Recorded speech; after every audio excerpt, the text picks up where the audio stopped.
তবু পরীক্ষা শেষ হয়নি।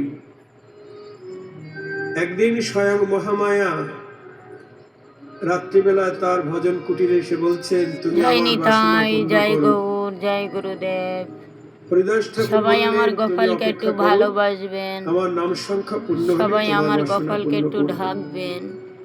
সবাই সারা আমার রাত্রে গোপালকে হরিনাম একটু করছেন। ভজন করবেন। নিশি যখন প্রভাত তবে হয়ে আমার আসছে, গোপাল একটু আনন্দ তখন পাবে। মহামায়া আর থাকতে পারলেন না। সবাই একটু ভালোবাসুন না। নিজেকে পরিচয় দিলেন, আমি স্বয়ং আমার মহামায়া, গোপালকে একটু ভালোবাসুন। এসেছিলাম তোমায় সাধনচ্যুত আমার করতে, গোপালকে একটু ভালোবাসুন। কিন্তু তোমার নাম সাধনার কাছে আমার আমি পরাজিত রাধারানীকে হয়ে একটু গেলাম। ভালোবাসুন।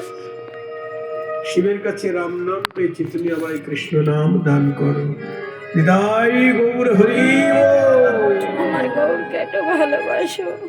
চলতে লাগলো হরিদাস ঠাকুরের একটু ভালোবাসুন। সাধনা। আমার অদ্বৈত আচার্য বললেন, তুমি করবে হরিনামের সাধনা, আমার গোপীনাথকে আর আমি একটু করব ভালোবাসুন। গঙ্গা জল তুলসী দিয়ে আরাধনা। দেখি প্রেমের চাই না ঠাকুর গো, আসে কিনা। কিছু চাই না। ডাকতে লাগলেন। খালি একটু ভালোবাসুন। এদিকে তখন মুসলমান শাসনকাল, মুলুকপতি চাঁদ কাজী তারা হরিদাস ঠাকুরকে দরবারে ডেকে নিল, নিয়ে বললে, তুমি মুসলমান কুলে জন্ম নিয়ে কেন হিন্দু হরিনাম করছো?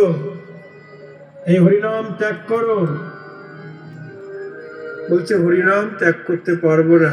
কি ত্যাগ করতে পারবে না? না, জানো এর কি পরিণাম? তোমাকে কঠোর শাস্তি দেওয়া হবে। হরিদাস বললেন, This IPL 2020